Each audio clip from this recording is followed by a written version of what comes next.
Thanks for tuning in to Proline TV for this Thursday, the 25th of September, 2025, as we have been announcing on text over the last several days that we have something important to say regarding our program schedule for horse racing coverage. And so here we are. What we are going to do now is change things up once again. But this is something that is definitely going to be in the books for at least a year. We're going to revisit it in 1 year because we have a 1-year deal with John Hardoon, and we have financially come up with an agreement with John. So all of his videos will be available for free on Proline TV. And that starts this week, and that starts tonight. So John will be live at 7 o'clock Eastern tonight. We have actually up to 3 races, I believe, that we're going to be talking about, all of them at Santa Anita Park, including the Gradewood. What is it? The Godwood? Is that what they call that thing? Yeah, it's the Godwood. So that's going to be the main race tonight. And then we'll go from there. Now, what I do want to announce to anyone, again, this is important. I want to get this out of the way. That for our Patreon, for our YouTube members, and I've said this on the text, you do no longer need to resubscribe to the YouTube membership. All right. So again, because there will be no more YouTube memberships for horse racing. Now, what I want anybody to do is let us know if you still have, if you have a 2-race package and you have a 2-show package, you have 1 show left, let us know. And same thing, if you have a 4-show package and have 1 left, let us know. And then we'll work out a bonus on YouTube just for you, just for the members that still have a show left. Now, I have all the information. So it's not like you can say one thing and get away with it. Not that I know you're going to do that. That's not the point. The point is that I am basically just leaving it up to you as the viewer, that if you feel that you have more videos coming that you paid for, that you believe that we should be presenting to you, then we will do that. Okay, so just let us know what that is, and we'll accommodate you. Other than that, that's pretty much it. I'm going to talk more about this with John at 7 o'clock. And again, it'll be live right here on the channel for free. And we think this is the very best way to give everybody the coverage that we want to give everyone.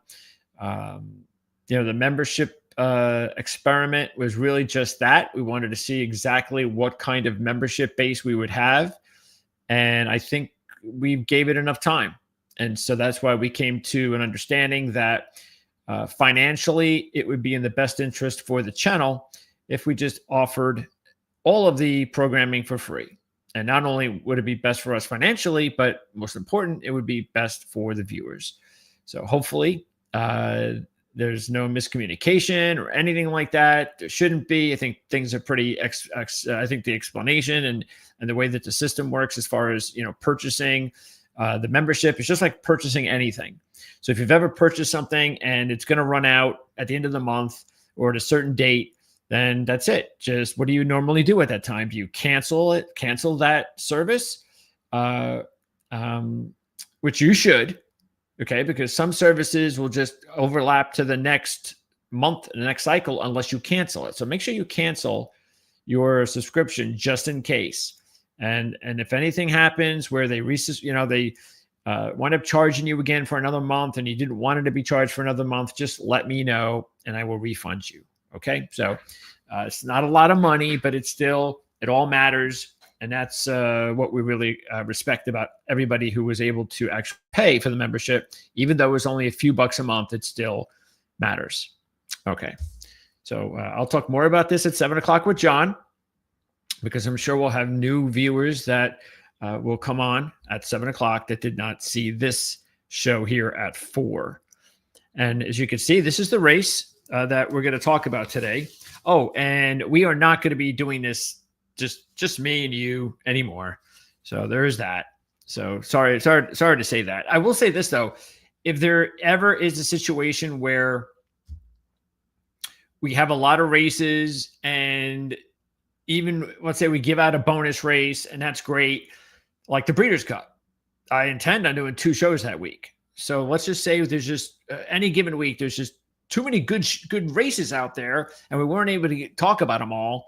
Then yeah, I might just decide, hey, maybe this is a good rate. This is a good week to have. I'll just come on and I'll talk about a race that I want to talk about, because most of the time, 75% of the time, John's the one who picks the races. You know, we mutually look at certain races, and then John decides which ones he would like to use. And then if there's a race or two in there that is not going to work out for John that I like, and I think it's a worthy race because it's a graded stakes race and I'd like to get it out there, then I'll do this. So even though it's not going to be an every week thing anymore, that doesn't mean I'm not going to just pop up at some time or another and say, hey, here I am. Let's talk about a race this week. So here we go. Let's talk about this one. It's a Breeders' Cup winner in your in Vosburgh, 7 furlong race. And this is a grade 3 race for 3-year-olds and up at 441 on Saturday. And as you can see, the morning line favorite is Scotland. Now, Scotland and the second choice, which we'll get to in a little bit, that's the 9-horse Crazy Mason. Really, if you look at it, between those 2 horses, the 1 looks a little bit better. And even though the 9 does have a grade 2 win and the 1 does not, that's because the 1 has 5 single digits in the last 8 races, and the 9 has 4, but only 1 7. The 9 has 3 9s. The 1 has 3 9s, but also has a 7 and an 8. So a little bit better, the 1 over the 9, which is probably why the 1 is a little bit, as far as the odds, better as well at 5-2 or 3-1. In saying that, I don't want to take either one of these horses in this race because of the short pricing, and they're not that great. They're good and they're solid and they can win, but at those prices, I'd rather just take my chances with another horse or 2, and that's what we're going to try to do. Now, as far as Scotland, besides what I've already said, the horse did run in this race last year, as you can see there.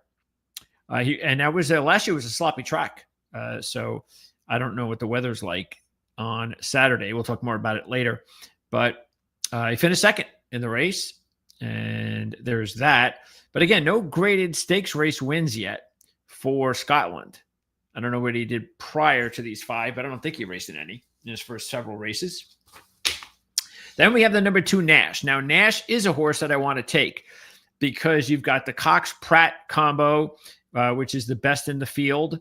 You also get 6-1. You know, the horse has got a few wins. And more importantly, just a 4-year-old, as you can see, he really has, let me even, I think that's about as big as I can bubble that up to. As you can see, over the last several races, things have started to get better. He actually went from a 16 to a 13, then to an 11 on synthetic, then to an 8 and a 6. So over that 5-race span from June of 2024 to June of 2025, he was getting better every race, all the way up to a 6. And that's pretty impressive. Then the last race, he bounced, which was predictable because he had run a 6 prior. He was also coming off Lasix after a 4-race stretch of being on Lasix. But I'm willing to give him the benefit of the doubt after the bounce and see if he can get right back on the horse at 6-1, so to speak. Okay, Super Chow is another horse that, as far as a long shot, I think is worth keeping an eye on. Because if you look at Super Chow, really, he's got that 17 in that race in Dubai. That's going to happen. But other than that, you know, this has been a pretty consistent horse. I've got 2 7s on the 3. All right. I've got a 7 in February. I got a 7 last May.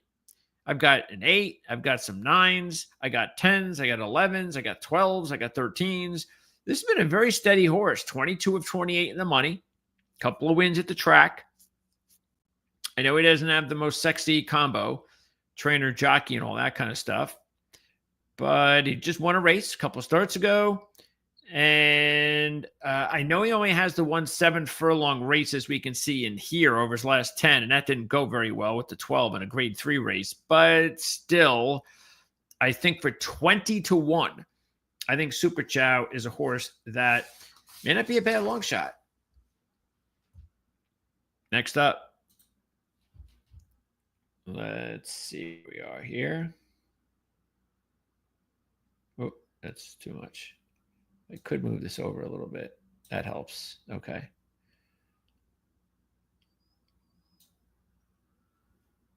And there we go. Okay, so we have the 4, Doc Sullivan, and the 5, the Golden Gorilla. And the 4, Doc Sullivan, is another interesting horse because, as you can see, he makes the trainer change to John Ortiz, and all of a sudden, boom, 6 and a win. And then the next race predictably bounces to a 9. And Rosario was on board both of the races. So the horse really had not done a whole lot wrong. I mean, he ran between 10 and 11 and 13, which is okay. But then as soon as the trainer changed, 6-9. 6-1. That's as far as I'm willing to go down. This has to be a value horse only. I think if this horse winds up, for whatever reason, going lower than 6-1, probably not interested. But at 6-1, maybe John Ortiz found something. The Golden Gorilla. Now, this is really just all about pairs. Unfortunately, I don't know. I mean, look, not every pair works. A lot of pairs don't work. But the ones that do work, you can kind of see something in the pairs and the previous races and say, yeah, you know what? Just steady progress, a couple of really good races here. Yeah, he's ready for a big jump. But the horse did nothing up until the last 2 races and then put 2 9s together. So I can't really dive in head first on the pairs here. But, if you'd like to and you're religious about the pairs, then at least you've got an option. But I just much rather have the 3, Super Chow, than the 5, Golden Gorilla, as far as long shots. Now we go to an old horse in the field. I think this is the oldest horse and definite play for me, Baby Yoda. And Baby Yoda doesn't seem to care that he's 7 years old because, as you can see, he ran a 4 at this track in June. Then bounced to a 12 in the grade 2 race, came right back and ran another 7 in another win. Now, he did race on Lasix those 2 races, and in between, he had the 12, but that was a bounce in my book. So that could be a coincidence because if you look down at the race last June at Saratoga, he wins a grade 2 race off of Lasix. All right, he's got several wins at this track. He's got several wins at this distance. Made over $1 million. Now, he has a trainer change. Okay, so he's going to go from Mott to Falcone. And look, it worked for John Ortiz. So anything's possible. And just like the 4, I don't want these odds going down. If I get 6-1 or better, I'm happy. I get anything less than that, I'm not. But I think Baby Yoda is another nice little horse to keep an eye on at those odds. And then we wrap it all up with the 7 and the 8 here, and the 9, one of the co-favorites, I guess you can say. But before we get to the 9, we've got Light the Way, the 3rd long shot in the field. Has a really nice combo here. 2 jockeys, a jockey and a trainer that are really having a good meet in Rice and Carmouche. But Light the Way ran an 8 in his last start. And that's a 3-point new top. And he's only going to get about a month off. And bounce is written all over, especially since he'll be racing without Lasix, as you can see. That's all he does is race on Lasix. He's never won at this distance before. So I just have to believe, even though he's a long shot, I still like the 3 better, Super Chow. And then you got Patriot Spirit, a 5-1 shot with Castellano. And this is an interesting horse as far as some possibilities because of the last several races, as you can see, not especially the last 2 races, for this horse to go 9-7 and he's only a 4-year-old. So that means, and then last year he ran an 8 and an 11, 12. So that's fine. And now he's got a 9 and a 7. He's kind of gaining some positive traction. He hasn't raced since July. So he's got a little time off. So Patriot Spirit definitely looking like a horse that might work out at 5-1. And then here you have that favorite 3-1 shot just behind the 5-2 shot, the one horse. We talked about the numbers here. Again, Crazy Mason has a grade 2 win. Did that at this racetrack in April. All right, ran a 10 in that race.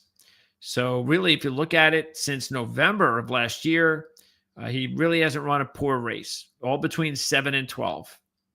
But the big difference is the 3 and the 1 are the heavy favorites. Okay, let me pop up the entries so you can check them all out here. All right, so in saying that, that's why I'm just going to say, you know what? This is a race I'm going to try to beat the 1 and the 9. So I'm going to knock them out. I'm going to knock the 2 20-1 shots out, and that leaves me with the 2, 3, 4, 6, and 8. So I'm going to try to make some money with these horses, and I just have to decide which way to go. Now, the 3 is the long shot, so I'm going to put them in there no matter what. So I'm going to have to knock out one horse out of this field. So especially because I got good odds on all of them, I can go with a 4-horse wager here. So I want to knock one of them out, and let's see which one that I prefer least out of this group. Let's see. You've got the 2 Nash. Again, the 2 Nash, I think, went pretty nice. 13, 11, 8, 6, bounce. So I think with Pratt and Cox, I'm going to stick with the 2. And then I've got the 3, like I said, the long shot. Now it's up to the 4, 6, and 8. And I'm going to stick with Baby Yoda because Baby Yoda just ran a 4 this year and just ran a 7 last month. Okay, now there is a trainer change, but still, at those odds, why not? I'm going to stick with Baby Yoda, the 6. So that leaves the 4 and the 8. I got to bounce one of these two. And which one will I go with? Look, the 6. Doc Sullivan's got the 6. Patriot Spirit has the 7. Patriot Spirit seems to be in a better trend line than Doc Sullivan. They both have good riders on board. Patriot Spirit's never raced at Aqueduct, though. So I think that should mean something. Yeah, this is kind of tough. I'm